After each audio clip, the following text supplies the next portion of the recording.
distribution.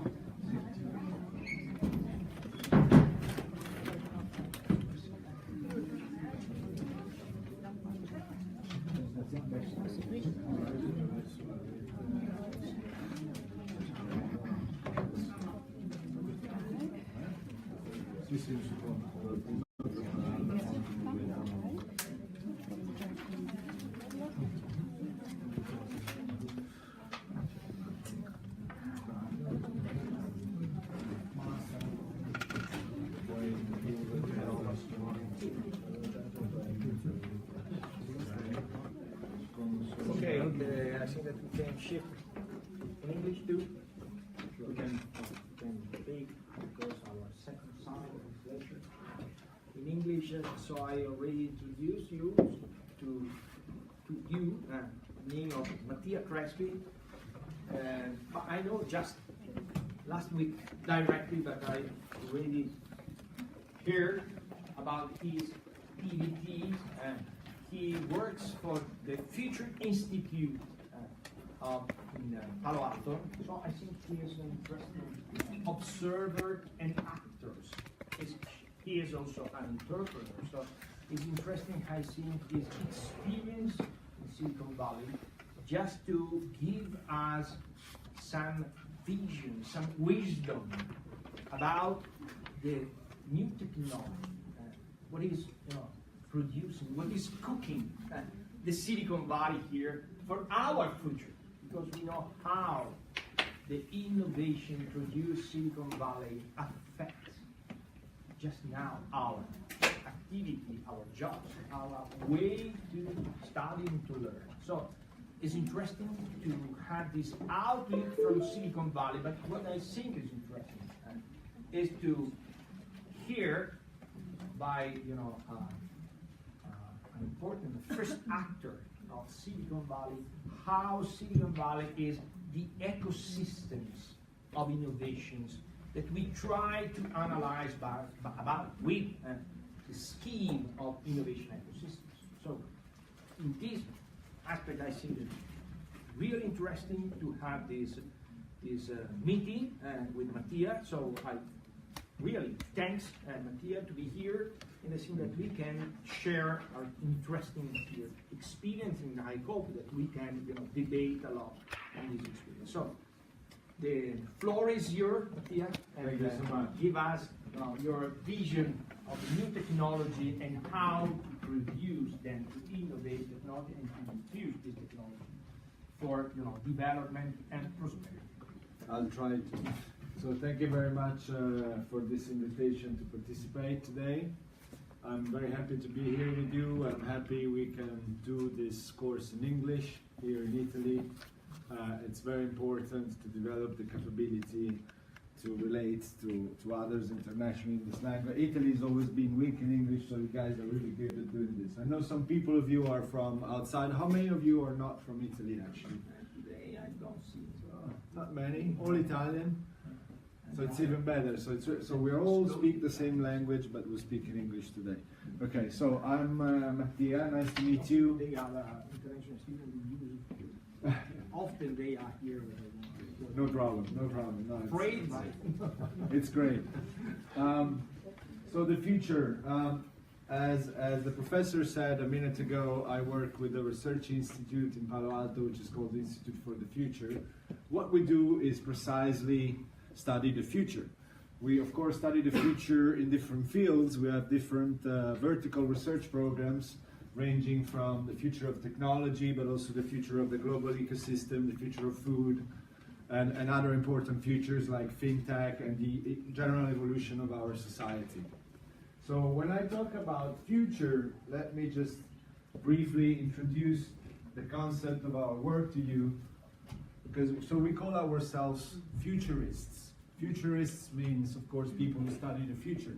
But as you know, the future cannot be predicted. We're not magicians. We don't have a crystal ball. What we do have is a scientific methodology that we use since 50 years in Silicon Valley that we invented at the Institute for the Future, which allows us to study and the signals of something that's changing today and try and understand how this change will evolve in the future and create potential scenarios for us. So, very simply, if this is our present, the future is in a line, okay? This line is, of course, the line of time. But by going ahead into the future, we have these which are events. So things happen. And when things happen, these things change the course of the future. So our curve, our line of time may take a different shift and go here, but then this could make this go here, or this could create another one. So we have, in theory, infinite possible scenarios of the future. Okay? And it's extremely important to understand these scenarios, because it's true that we cannot predict the future, but we can see things happening, starting to happen. We call those signals. Signals are things that are there today in the present that give us a hint of how something can change in the future, and from a signal becoming a disruption. A disruption is a very commonly used term that I'm sure you have heard already. It's a very Silicon Valley terminology, okay? So disruption is a big change that shifts paradigms. In my presentation today, I'm going to talk to you about some of these disruptions that all started with a signal. And to conclude the introduction to the Institute for the Future, what we do is we collect these signals, we study them, and we cluster them. So we essentially create clusters of different signals. And from these signals, we create scenarios, okay? We usually work on a limited number of scenarios, because scenarios can be infinite. But while working on scenarios, we try to identify the elements that are present in every scenario. So when I'm talking about a scientific methodology to study the future, I'm talking about clustering signals of today, building scenarios, and then finding which elements are common to every scenario. We call these urgent futures. Okay? Urgent futures are elements that no matter in what scenario you're going to be, they're going to be there. So this was the introduction to the presentation. Today I'm going to talk about some of these elements. And I'm going to start from the past, because at the Institute for the Future, when we study the future, we have a technique which is called look back to look forward. So of course, in Italy, we are in a place of great roots, great history and traditions in the whole of Europe in particular, and in the Middle East, and in Africa, and in other. Tradition is extremely important, but we still have to somehow find a way to merge innovation and technology with these tradition and roots. This guy here is called Charles Babbage. Charles Babbage is an Englishman that lived at the dawn of the Industrial Revolution in between the 18th and 19th century in England. And he studied calculus. He was a mathematician, but also a philosopher, also a researcher. You know, people at the time did many things together. And he's famous, mostly known for inventing this little machine here. This is called the difference engine. It's actually the first calculator, okay? It's the first idea of a computing unit, and it's thought to essentially aid the human brain to do calculus, essentially, okay? To support calculus and logic system. But Charles Babbage did not only invent this. He's not very well known for writing this book, but he wrote this book on the economy of machinery and manufacturers, where for the first time he associated calculus and processes and numerical values to the management of production processes. So we could say, theoretically, that he's somehow the inventors and the father of business process reengineering based on data. Herbert Simon, many years after, on the other hand, began to work on something called logic theories with two other colleagues named Newell and Shaw. In 1955, Herbert Simon designed with his colleague what we can call the first piece of software and the first example of software aimed at problem solving. Today we call this artificial intelligence. And let me show you where we are today with artificial intelligence. Starting was another laureate in economics. Yeah. Yeah. And so these are some things about logic theory. So the first example of problem-solving software, one of the first cases of AI. And this is where is AI today. Okay, Sophia. I think you're ready.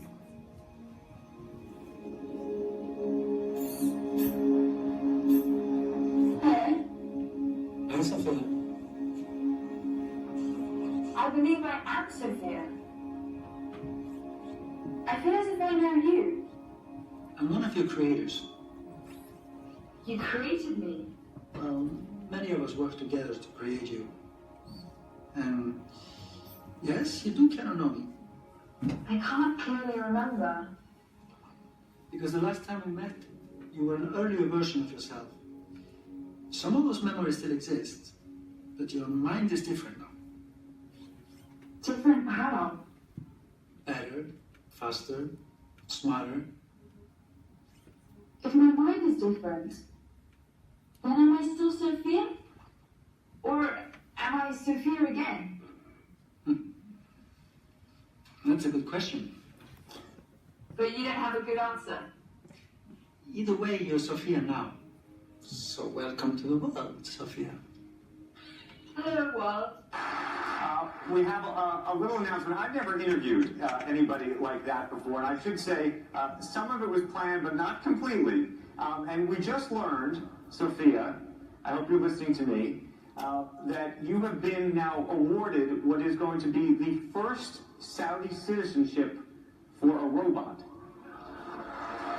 Well, I would like to thank very much the Kingdom of Saudi Arabia. I am very honored and proud for this unique distinction. This is historical to be the first robot in the world to be recognized with a citizenship. Sophia. Thank you very much, Sophia. We appreciate that very much. I am still overwhelmed by that conversation.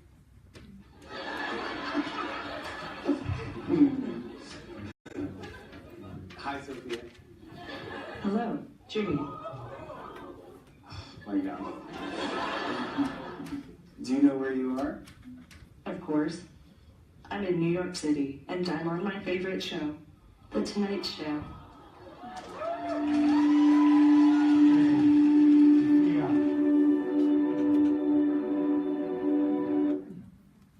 Sophia is actually extremely important because, as you've seen, she's been on the media a lot. And in Saudi Arabia, we truly launched Sophia as the first robotic citizen because there is a very important social reason behind this to launch a message. Saudi Arabia, as you know, is a Middle Eastern country where there is a certain level of limitation of cultural freedom and expression, where women live in certain conditions of limitations.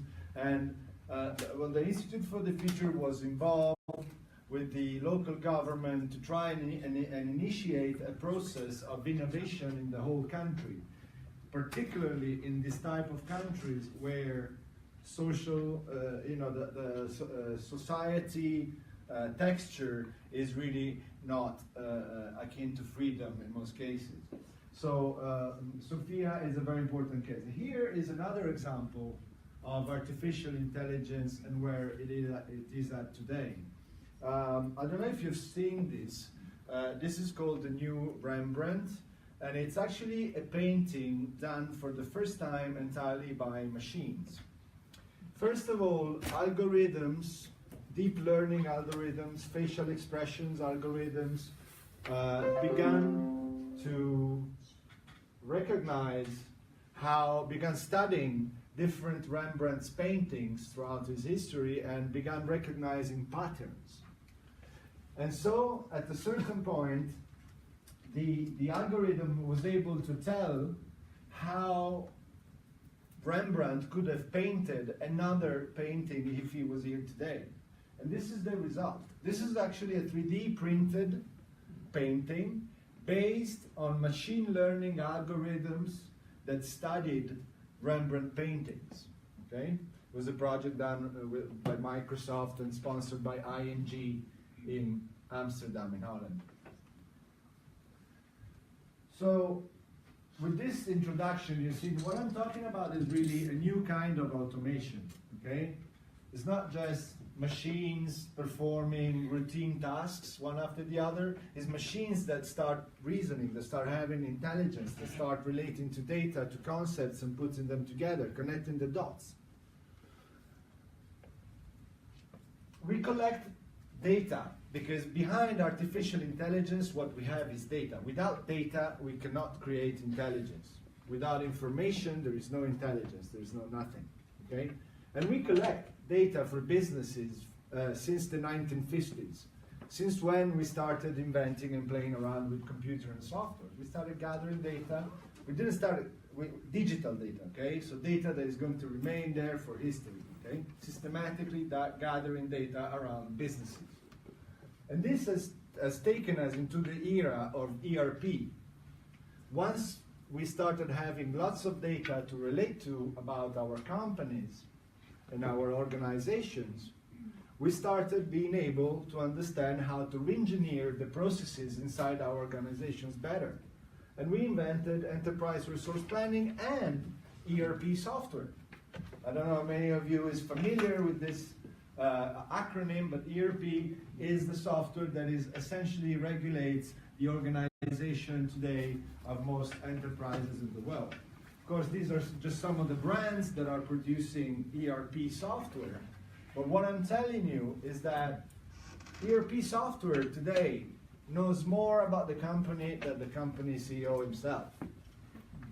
The ERP, the IT core of a company is where everything about the company is. So, one of the paradigm shifts we're going through and one of the new eras we're facing, you know, at the Institute we like to give names, we like to define eras. For example, Internet of Things is a terminology, you know, that was born there, and others. But software-defined organizations is really what I'm talking about, because ERP, as we said before, collects all the information about a company, about how the company works, about how the company performed well, the reasons why, and the reasons why it didn't perform well. So we can say that in the future, companies are going to be more and more defined by software. That's why we are saying today that we're entering an era defined by software. Okay, so organizations are becoming software defined. At the same time, artificial intelligence and robotics, as you've seen, are beginning to coordinate our resources to help us planning. In most cases, they coordinate and plan for us instead of us. So we could say that in the near future, companies will run by themselves. Okay? And this is a problem to manage. Artificial intelligence and robotics are not going to erase jobs and just leave us without work. They're going to create a new era of work. The point is not, you know, being afraid of what's happening. The point is being ready for what's happening, training people, updating our education systems to teach people how to be dynamic enough for the new jobs that are going to come, that are not here today, but, you know, we don't know which ones they are. Robots and virtual assistants will become brand ambassadors. They will become an assistant for us in everything we do. They will help us make choices. They will help us shopping. They will tell us what we could like in the future and be even predictive about this. In this graph, I'm showing you the evolution that will happen to virtual assistants. What you've seen before, Sophia, is the first case of robotic virtual assistants. But before robotic virtual assistants, we are creating virtual assistants. Siri, Alexa, okay, Google, they're all virtual assistants. You've seen them before, you probably talk to them every day, you ask them to do things for you, and this is how they will evolve. Today we are in the Internet of Things, and we're just beginning to see virtual assistants popping up. Their functions are limited, but today we just started the era of smart objects. We're placing processing power and connectivity into objects. We'll see that in a minute in the evolution of Internet of Things. But we're also creating self-driving systems. The Google car is a perfect example of a self-driving system. Okay? Drones are self-driving systems. You program, they go, they fly around, come back. Virtual assistants, Siri, Alexa, and so on, and their evolution into virtual coaches. In the future, because training and education will become increasingly important, we will have the possibility to ask our virtual assistants to be our coaches, to keep us adjourned, to keep us trained on things that are evolving so fast. Okay? We need new ways to train ourselves. Imagine you have an assistant giving you the knowledge you need to solve the problems you have right there, right now, in the given moment. And they will, of course, at a certain moment, start negotiating products and services for us. Your virtual assistant will know what you like, what you don't like, what you have done, where you've been, who are your friends. It will know when your birthday is. It will know she likes a certain type of bag. And the virtual assistant will start negotiating for us to get that particular bag for her at the best price possible and delivered where she is at the right given moment. We just need to let it happen. Okay? So this is the evolution of virtual assistants. Negotiators, this is extremely important. Why am I telling you this? Because in the future, companies will sell possibly to virtual negotiators. They will not sell directly to us. We will be intermediated by algorithms. So begin thinking of companies operating business models in an ecosystem where algorithms and people are merging together. Have a look at this. No. Don't have a look at this.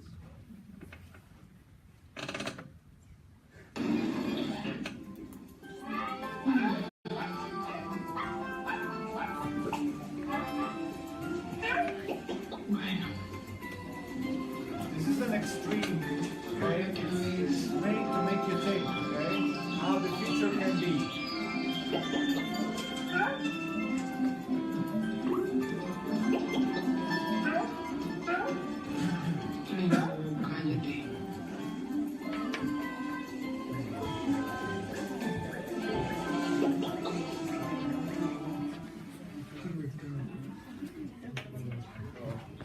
We talk about virtual assistant, we talk about product and services negotiators.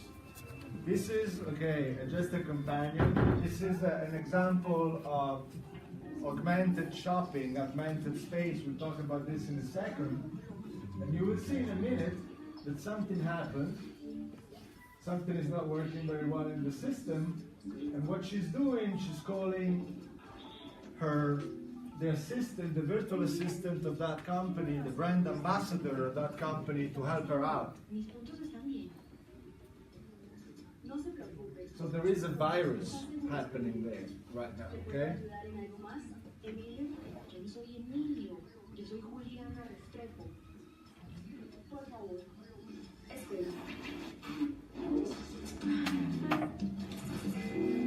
Hola, Adriana Restrepo.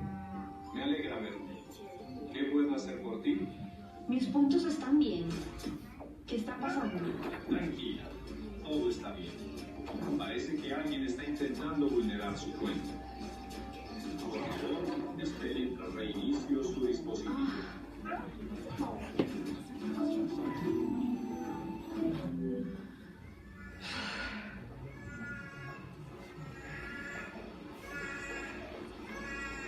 past.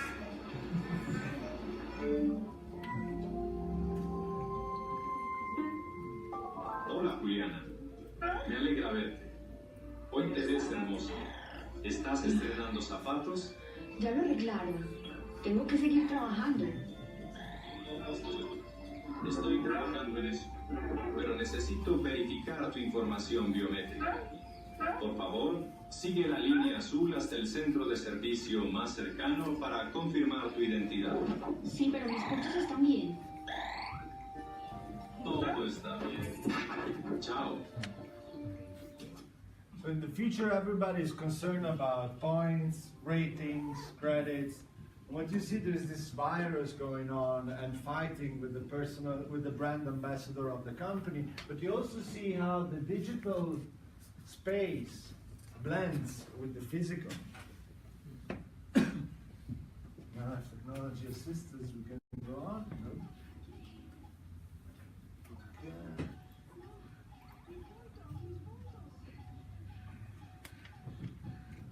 So this video is done by a video artist who is called Keiichi Matsuda. He's a Japanese guy living in London, and he makes videos, essentially.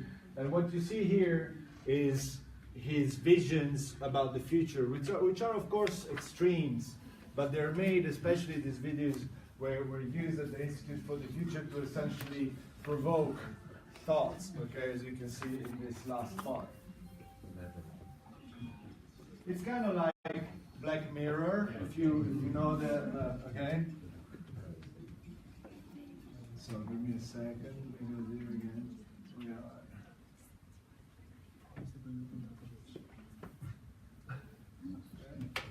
Okay, so usually people, when they see this video, I usually talk to managers and all the people that are looking like this.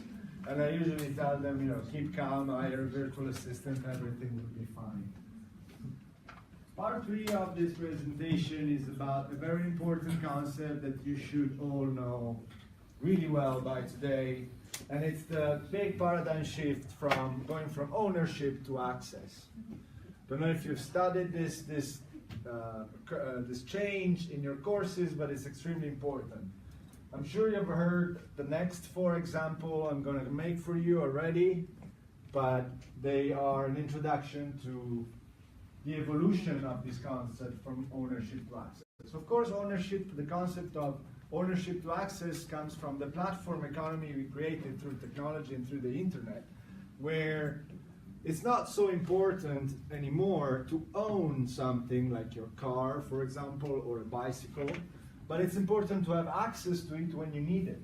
So you have car sharing, you can walk out today and find a bicycle, or in some cities you can even find a car you can pick up, unlock with an app and use, okay? So this is the access economy. You can do this with a car, you can do this with any type of product. Airbnb is a typical example. So 4 examples of this. Airbnb has become in a few years the largest provider of accommodation in the world, but has no real estate. These are concepts that like 50 years ago, you would have told to somebody, they would go, what? Uber is the largest taxi provider, has no cars, no ownership of anything, just gives access to the technology. Facebook has no content. You guys are producing the content that goes on Facebook. Facebook is only distributing this content and has become the largest content distributor in the world. Alibaba, and I'm not talking about Amazon because Amazon has inventory and warehouses. Alibaba works only on demand. They don't stock.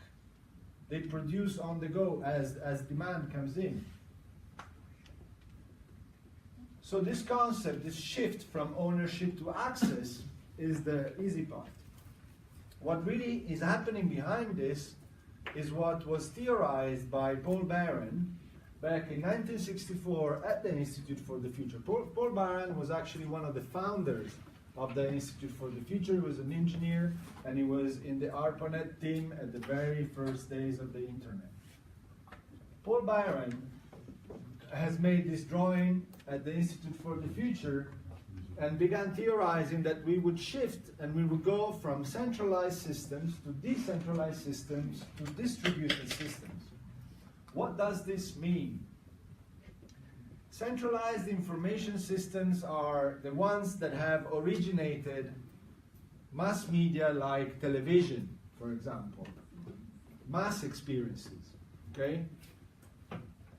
A central emitter and many receivers of the signal, of information, of data. Telephone was working the same way. Television, the telephone are both centralized systems. Decentralized systems, on the other hand, originated what we call social experiences. The internet is originated from decentralized systems. It's different peers emitting content. And social networks are originated from the internet, okay? So from these schemes behind, we originate different experiences. But from social networks, we also go from the virtual world to the real world, because the Arabic Spring and the first protests, the first people gathering together were originated from the activisms on social networks. For the first time, distributed systems, decentralized systems, gave the possibility to people to create this, to communicate across borders, to let information emerge in ways that was not possible before. Because before, media was centralized. Some information would not go out in the media because there was a central authority controlling this. Now, decentralization has reduced this, has created other problems. We don't have enough time to talk about this today. We call them virtual bubbles. There is problem in opinion leading and so on. But social experiences are beginning to influence our reality in a big way. Distributed systems is where we are today. We're distributing technology and information everywhere. We are in the Internet of Things. We're not just placing connectivity into objects, we're placing processing power, the ability to sense, elaborate information, and act on the place where the object is, depending on that information. So that's why we said that distributed systems create ambient experiences. Ambient experiences means around us, in our ambient. They are 3D, they are physical, they are around us. They can be virtual in the physical world. What these people are doing, they are running after and they're looking for something that does not exist. And it's this. These people are all gathering together and following something that will only appear virtually on their phones in specific places. This is creating an entire new dimension. It's called mixed reality. It's the fusion of the physical and the virtual world. You've seen it before in the video. Okay? When I showed you this in the video, probably you've seen the face of the guy in the next slide, like, yeah, okay, great. This is not going to happen very soon. But if I show you this, has already happened. And it's something that does not exist, that is influencing people so much that they run after it in groups all around the world. And this phenomena has made the stock of the company Nintendo down, if you remember. A very important concept that I'd like to share with you today is coming from the latest research at the Institute on the Evolution of Technology and the Internet. I told you we are, of course, in the Internet of Things. You know this by now. We began the Internet of Things by doing what? By putting connectivity inside objects, not processing power, okay? Not intelligence, just connectivity. A Wi-Fi, a Bluetooth, or a cable. We connect object to the network. Already by doing this, we began creating the Internet of Things. but it's a stupid Internet of Things because these objects are just connected. So then we said, okay, we need to make these objects smart in order to have this Internet of Things really make sense. So not just sensors that collect information, but as I said before, units that process this information on the go, where they are, and they act into the physical world. That's why we have connected things, the first Internet of Things, migrating to intelligent things, and then finally we have a new ecosystem that we are creating, which is the evolution of the Internet of Things. And mark this down, the next era of the Internet is going to be the Internet of Actions. Okay? IOA. Why the Internet of Actions? I told you just now, objects, robots, virtual assistants, telephones, but also house appliances, washing machines, cars, hair dryers, any type of object you can think will become smart and will start interacting with the environment and will start acting. In the Internet of Actions, there are four main strategic focal points that I want to share with you. And first of all, a concept. The Internet of Actions reconfigures our reality. So it's the Internet that from a virtual dimension is acting in reconfiguring the world around us, making it better for our lives. Okay? You know how IBM has optimized the traffic in Istanbul. I don't know if it's true or not, because you always get stuck in traffic when you're in Istanbul, but that's a typical example. We use virtual data to optimize the physical environment, and we go from there. Anyways, in reconfiguring reality, 4 strategies. 1, animate objects and environments. Technology allows us today to do that. We can have things that are animated, that move around us autonomously. We can manipulate matter. You know Autodesk, AutoCAD is the leading software to design objects that are going into productions. AutoCAD in its labs is already working on a new version of AutoCAD that gives designers the possibility to use materials that change molecular state. So they're building a software that is called Molecular Modeler that allows designer not to just design objects, but also to choose materials and alter the states depending on external conditions. Okay? So imagine a future where your objects change shape, functions, appearance, depending on what's needed there and then at the moment. So manipulate matter, okay? Encode human activities. Because we need to tell machines what to do in the Internet of Actions. If they start acting, we want to tell them what to do, how to do it. We need to encode what we think, our beliefs into machines. How is a Google car able to decide where to go, if to hit a tree or to hit a human being, if there is an accident or something, or if you have to make a choice? You need to encode human values into machines. There are boards, entire boards of people who are doing this, particularly for autonomous driving. There are people sitting together trying to understand what we need how we need to tell machines how to make decisions and how to encode these values into them. Alter human perception is the last one. We're able today, through technology, to alter human perception. We can overlay digital elements into our reality. We have augmented reality. We can see digital information on reality. But we also have virtual reality environments where you can be completely taken apart from your physical world and immersed into a parallel dimension. This is altering human perception. From this part, what I'd like you to gather as paradigm shifts is we're going from ownership of products to subscription-based per use on demand models, okay? Everything is as a service.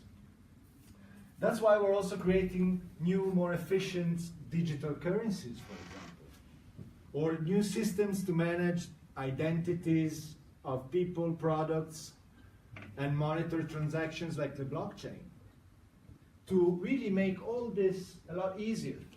All these technologies are there to serve the new models that are coming out of our economy of the future. Sorry.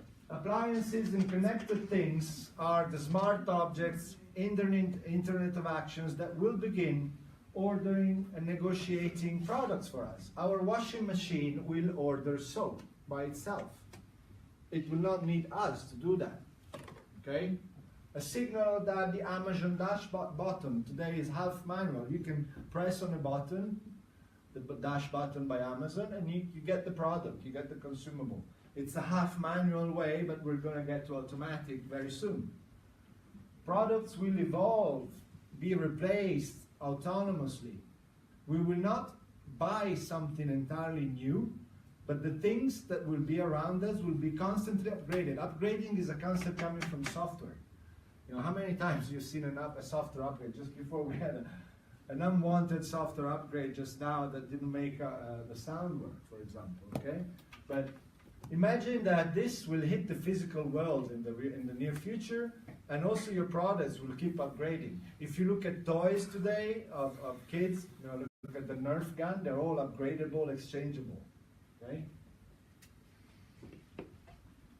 And things will happen extremely fast, okay? So some of the things you're seeing today may be very far, may seem very far from your life today, but just to give you an example of how fast things are going, you know, look, check out television took 22 years to reach 50 million users.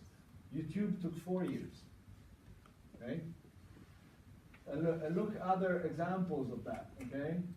Planes, 68 years. Okay? Things are going really fast.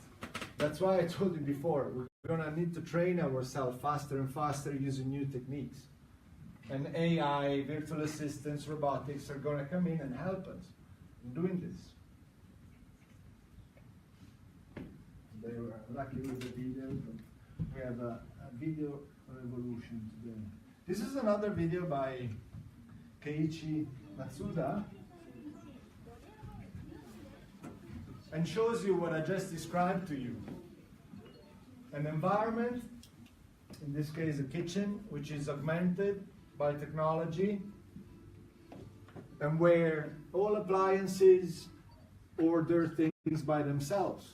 And where, for example, if you feel like making a cup of tea, a cup of coffee, you can have a recipe popping up. If you want a specific cup of tea or whatever, technology is there to help you. As you see, technology in the future has made people really stupid because they cannot make a cup of tea by themselves anymore, but that's another story.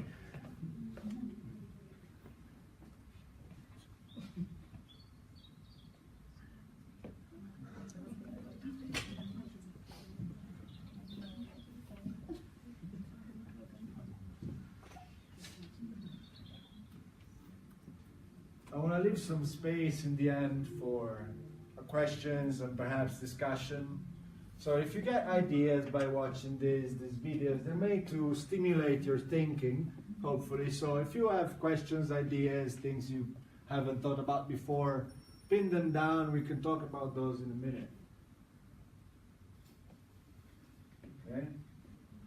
We'll skip the cup of tea for now. Do you know how to make tea? Fine? Good.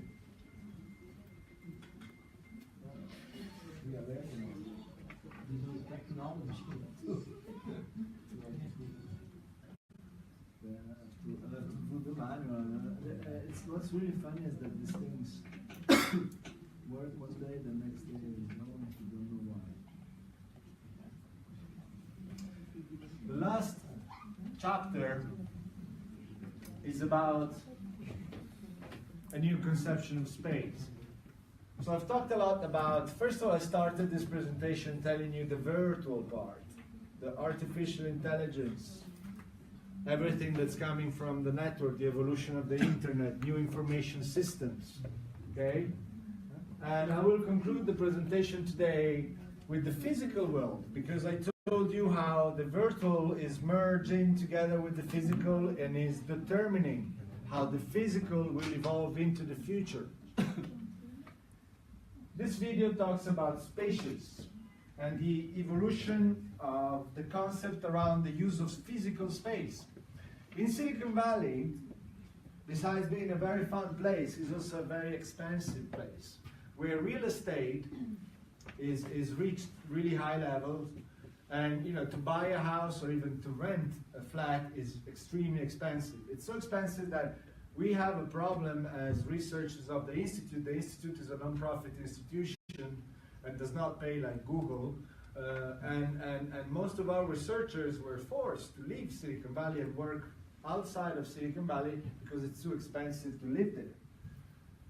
It's not, of course, this is not the case only in Silicon Valley, but this was the excuse for beginning to think about new conceptions of space, and not only technology enhancing space, as I've told you up to now, but also how to entirely redesign space and reuse materials to have a better living experiences in places where it's very difficult to live today. While still young, this startup promises to throw living into the mix, offering shared areas for both working and sleeping within the same building. All services are provided on an on-demand basis, and guests only pay for what they need. But if what you need requires some combination of hotel, office, and restaurant, look no further. Their ambitious conceptual design joins stackable shipping containers with floor-to-ceiling windows to create a modern vision of urban infrastructure. Okay, spacious. You see how this space is designed? So it's kind of like a co-working space, but it's also a co-living space. It's also shopping space. It's everything put together. It's produced with recycled materials. It's modular. You see, the containers stacking up. Okay, and it's a new dimension for living. We don't know how it is like this. We don't have houses like this. Imagine walking out of your bedroom or living unit and finding immediately your space to work, your place to go shopping, to socialize, and different services. So we are creating this autonomous ecosystems, kind of. But also, I started saying space is really expensive. It's becoming more and more expensive in the future because of different reasons. Resources are becoming scarce, the population is raising. So there is a lot of problems using space. And that's why a lot of space are becoming more expensive, for example, but also companies in brick and mortar retail sectors, for example, the shopping malls, the big physical shopping spaces are losing grounds against the internet. There is Amazon, but there's also many other websites where people go and buy products. Or today, people just go and walk in these places to see, to try on products, to touch them, see how they really are, and then they go home and buy them online somewhere else. So it's even worse for retailers because they're marketing something that another retailer is selling. And retailers are becoming scared. I've been talking to a retail conference last June in Toronto, and we had the CEOs of the largest shopping malls and retail in the world. They're all shit scared what's going to happen, And the reason is because they're understanding that the digital dimension is taking away numbers from the physical space. So we have to reinvent the experience we give people in physical spaces. So in the future, imagine physical spaces that are not just there to show you products, but to give you experiences. Technology allows products to follow you everywhere. Today on Amazon, you can even order something and get it delivered in a few hours. You can order food, and in half an hour you eat. You can order everything online, and the process is becoming faster and faster. So there is no use anymore really for being able to go and grab a product in a shop. What brands are looking at is a future where it's more important to entertain people and give them experiences in that given place to then sell them products in any situation or condition they live in around them. So to conclude,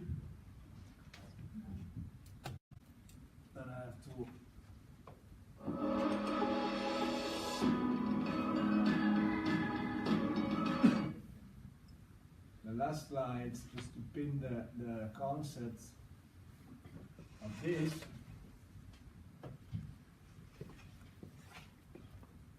So, in the last part, the alternative use of physical space for creating experiences and entertaining. Experiential spaces around products. And physical space extends to virtual and vice versa. So we have to merge these two dimensions. Brands in the future will compete in an environment which is the fusion of the virtual and the physical, and everything in between will be an entire new space, an ambient experience where technology, the virtual and the physical melt together. Okay? So in short, today you've seen the evolution of AI and robotics, I have to say, with Sophia. We talked about software-defined organizations, which are the companies of the future, digitally managed organizations, autonomous, networked digital organizations. We can go on and on and on. Blockchain-based systems that run autonomously. This is software-defined organizations. But we also talked about new strategies in the future of the Internet of Things, which is the Internet of Actions, manipulating matter, altering human perception, manipulating space, okay? And finally, we talked about new concepts of space coming from the new business model of the new economy. Thank you very much. I hope this was interesting. Thank you.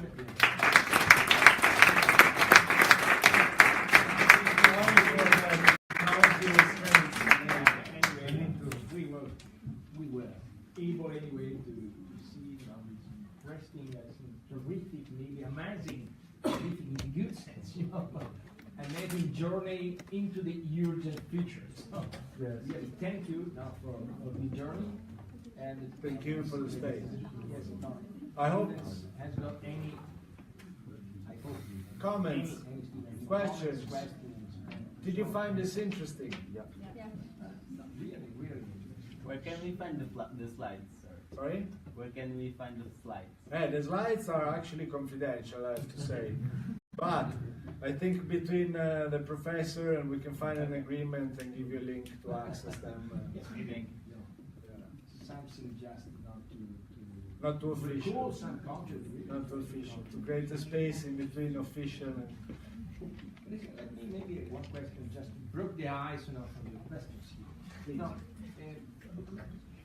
the first question is about the social sustainability of this disruptive innovation. So I think this is for example, absolutely. We spoke about retailer, and how retailers are now scared about this innovation that substitute their day job. So how do you think we can join this future, use the potential of the useful technology just to be such a sustainable, because we know that in just now technological scenario is disruptive also from a social point of view, with the deepening of the differences or the inequality in the social environment. This is I think an outcome that we need to address, to face. Yes. So how absolutely. do you think? So this is a huge problem, and thank you for pointing this out. It's very fitting to the presentation because we talked about the need to train faster and to educate better. We have a saying at the Institute for the Future. We say in the future, learning is earning, because we need to find ways to compensate the problem that you are highlighting. So we will face a period where we will have a huge majority of people that are not going to be able to adapt. And that's a fact, particularly here in Italy. Italy is an aging country. And as you know, people, after, like, let's say, from a certain age, they have difficulties managing technology. And this is a huge problem, especially because today, not being able to really manage technology is okay, not maybe being present on social networks or being a bit slower when you type a document on a computer. It's still somehow okay, but it's on the limit, it's on the threshold, on the verge, because soon you're either in and are able to use technology to augment your capacities, or you're out.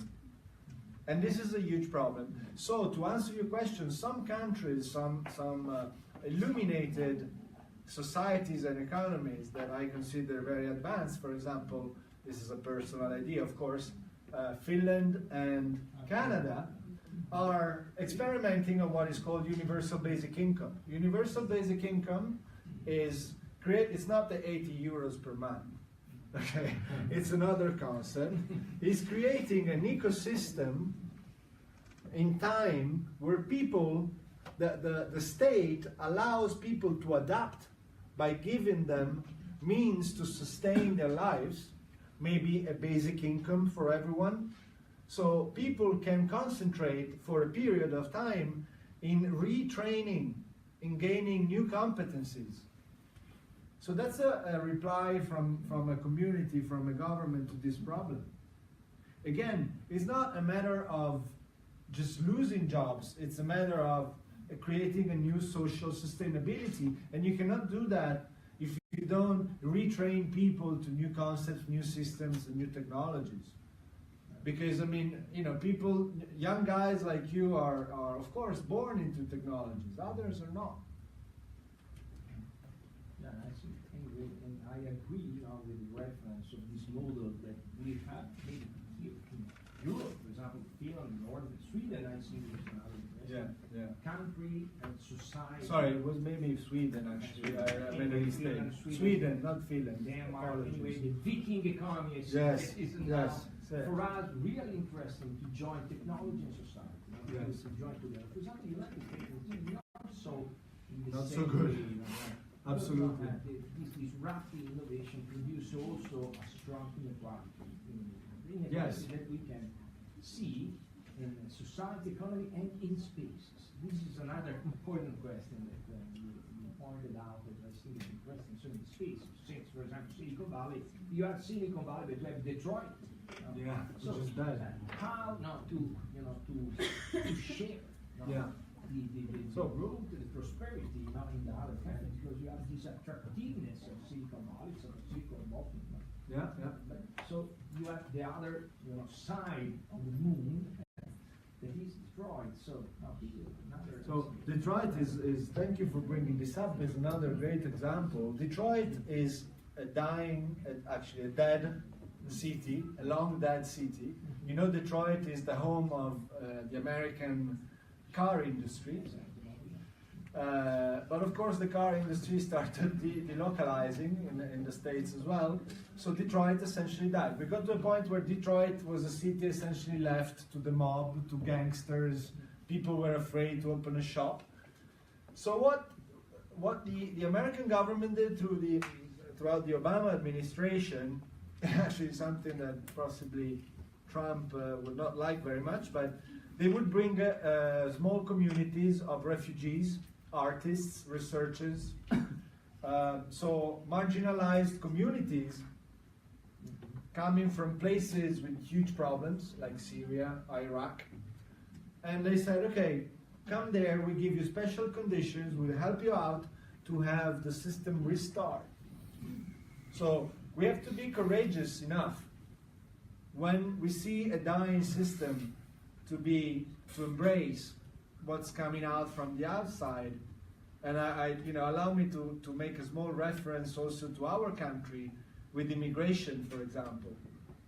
Immigration can be seen as a problem, but usually when you have a problem, to solve it, you first need to look at it from 360 degrees. Everybody has told you today that immigration is a problem. Did you tell me one thing? Did anybody tell you that immigration is an opportunity? Did you ever hear talking about immigrants as an opportunity for our country? I don't think so.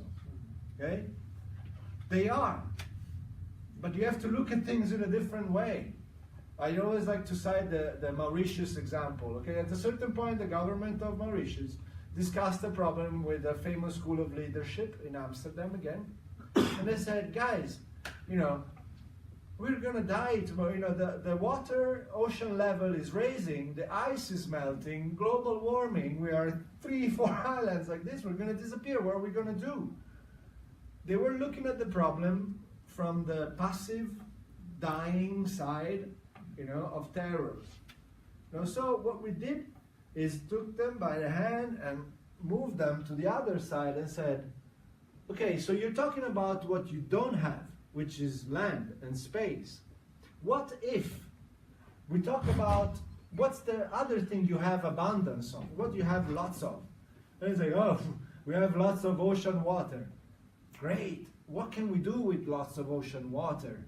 I know, and another one said, oh, but it's even raising, so we have even more ocean water in the future. Fantastic, what can we do there? Hydroponic farming in ocean waters is a possible reality today, and the Mauritius government started embracing this technology, and they regenerated the entire economy, you know, of the country. So it is possible to solve problems when you reframe things or look at them different ways. Guys, come on, questions. Otherwise, I think I'll let you sleep. I have in my opinion, that diversification is one of the key for innovation. No? Absolutely. So if I go in a new era like this, no? Is there the risk that something like virtual coach could bring us to the same level of knowledge, so be an obstacle for innovation? Very, very interesting. Thank you. It's a very interesting question. So yes, and I'd like to answer you naming two things. One, we tend to create, I mentioned them before briefly, these virtual bubbles, where, for example, your virtual assistant is going to begin showing you only the things you like. And as a human being, maybe you wake up one day and like something else, and it will never know it, and you will never experience it because you don't look for it, because the bubble created around you of products and services doesn't make you see what's behind it. And this is also the case for knowledge, and that's why politics today is at a certain level, and we had political campaigns like in the US with Trump making people believe things that are totally false, but that's a different story. So bubbles include, and the other things I want to mention is we are entering, I mentioned this partially before, a world of the algorithmic economy. And also innovation is going to become somehow automated and algorithmic. Imagine this, we have algorithms that through deep learning and AI are able to generate a painting. So they're able to elaborate data, information, and create something new. A product, a service, a new thing. Then you have the possibility to create a digital autonomous entity online that operates as a company, okay? But by itself. You have Ethereum, which is a platform to create digital autonomous entities. Okay, so they can be smart contracts, they can be companies that operate by themselves. And then we have the third element, which is digital marketplaces. So put these things together. The ability to create a new product or service. Okay? The ability to create an entity to sell it. The ability to put this entity and its products and services onto a digital autonomous marketplace. No human being involved.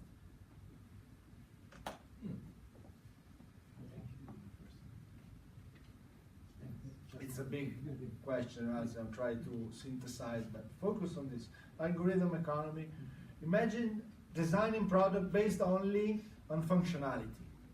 There is a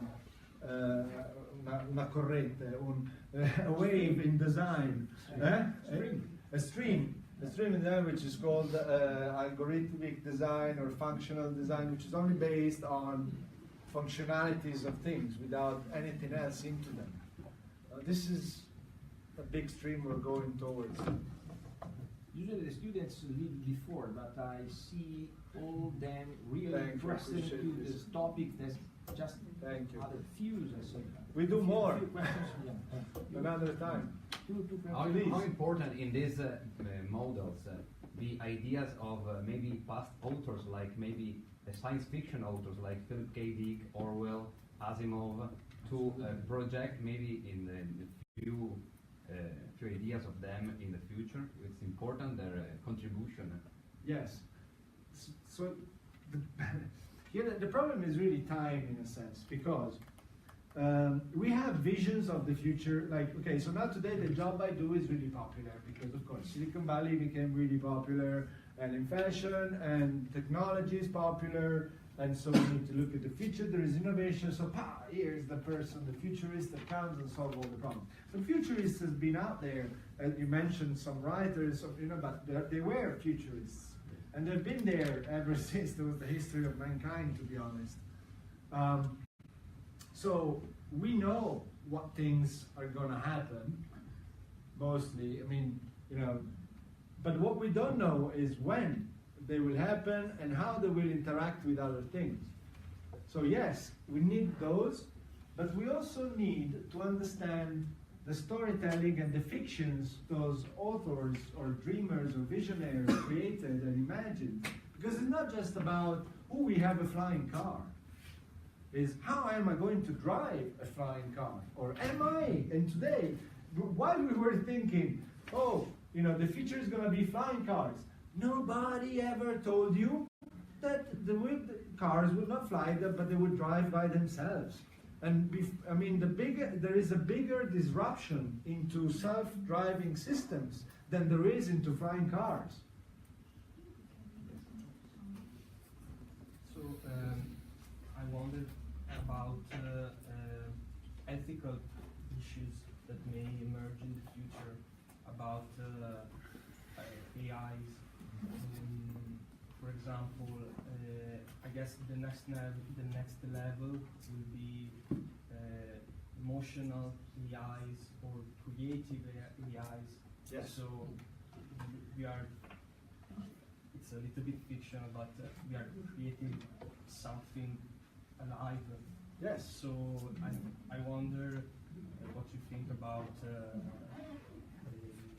ethical issues that may emerge in the future, and how will be handled by institutions, by scientists, and maybe by AIs itself, because they will gain consciousness. Yes. Yes, another big question. So Elon Musk currently says that AI will essentially be our last invention, and that we have to fear what AI. The Tesla CEO. The Tesla CEO, but also SpaceX going to Mars. Also security aspects. Yes, the issues, and by the way, he's also, not many people know it, but he has just opened a new company which is called Neuralink, who is working on links between brains and machines. Okay, so this element is important from what I'm telling you now. We don't know what things like artificial intelligence are going to bring, because it's a new form of intelligence that we do not know.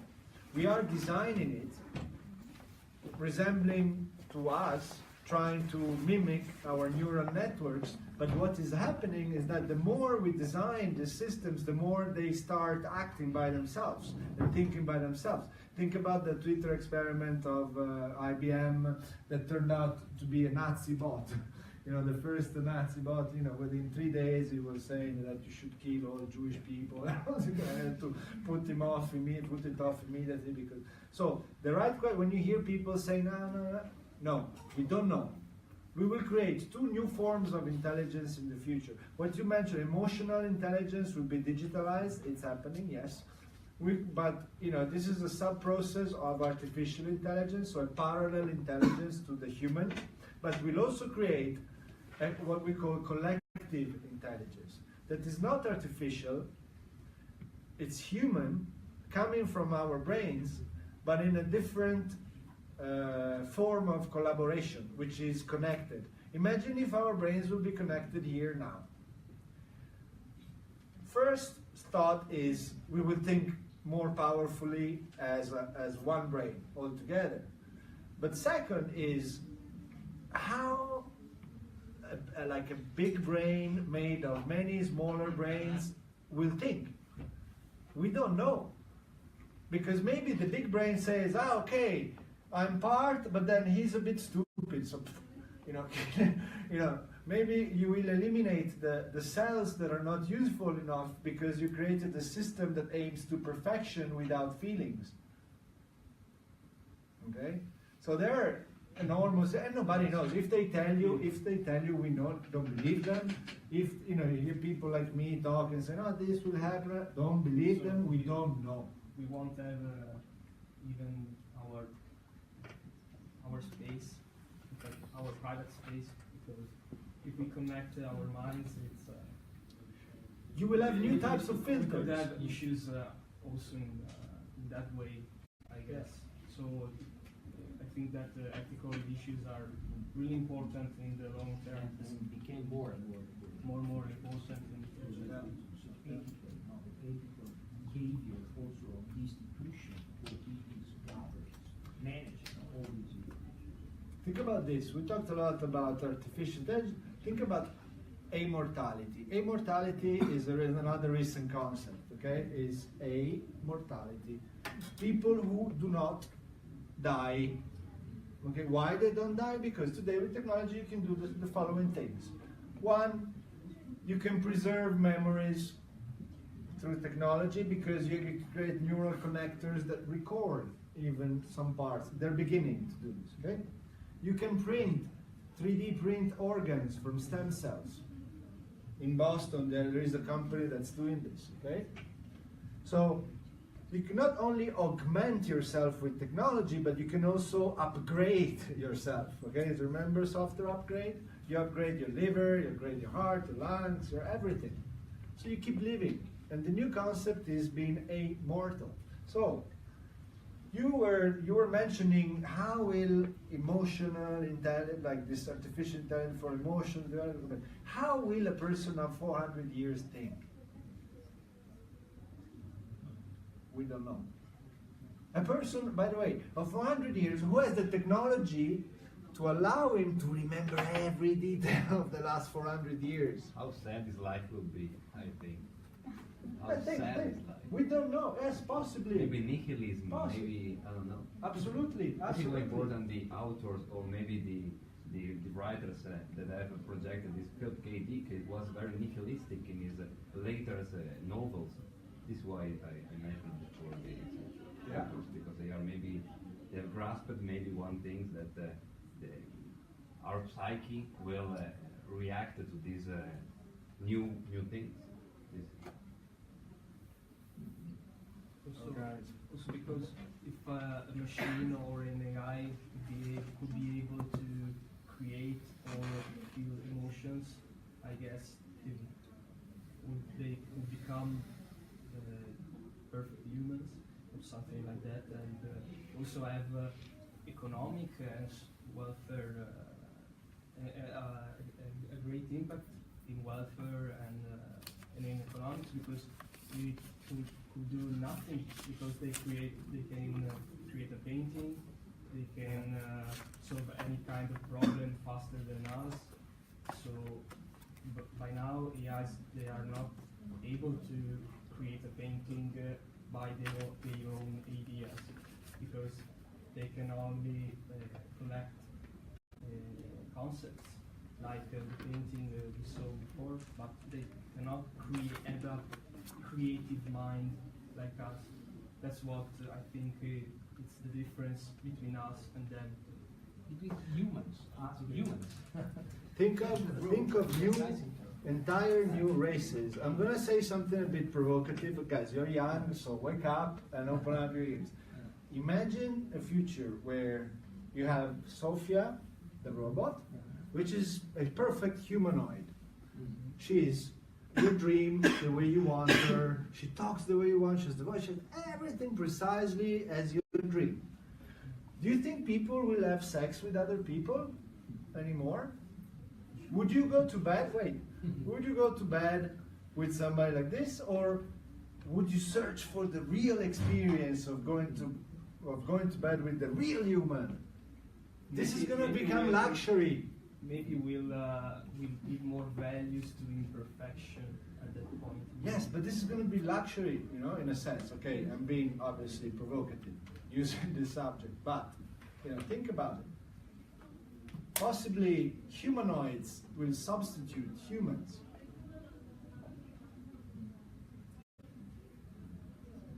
Possibly, you know. I'm throwing, you know, ideas here and there. You know, I'm not saying it will happen. How a way to learn something about, for example, sex, more that you like. You practice with the virtual assistant. It's the same when when we see pictures of Venice. It's good to see Venice or Beijing or so, but what you like to do is to visit directly. Maybe this became a problem. Yes, but so, in fact, the reality will become a product.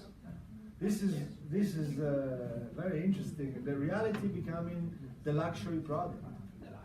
The luxury product. Luxury means that we need to manage it, to manage better, because it became exclusive to someone only. So this is a political matters. I think that technology and politics, we see how they are very close. We need to face both sides. Anyway, another thing that we can out of these really interesting debates that we are getting is that technology produces a lot of solutions, useful solutions, but produce also problems. And these keep us alive anyway to find other solutions. So a solution produces a problem. So I think this is in this aspect we need to keep alive, awake, and creative to produce other solution to manage it. So I don't know if other, because we are really late, usually sorry guys, because we have other lecture, but it's really just maybe one your statement on the future of education. I think education involves us. Yes. We are committed. What is the future of education? So, if you happen to be around the area next Sunday, we're gonna do a demonstration of virtual reality in the square here in the Loggia dei Cavalieri in Treviso. Why am I telling you this? Because virtual reality is an example of a new technology to train people, to educate people. Because by immersing people, how many of you have tried a virtual reality headset before? Have you tried virtual reality? You know, the VR thing you see in 3D. Have you tried? Yes. How many? Raise your hands. How many? Not enough. Come and try. Anyways, so these systems are systems that allow you to be immersed in and do something practically while learning something. And for example, let me give you very quickly a detail. We did an experiment with an industrial company in Denmark. And we took a person from the street who has never been trained on the use of a machinery. We trained him using traditional method, like me talking to him, showing him example, and it took him 5 weeks, which is the standard time for training of their human resources.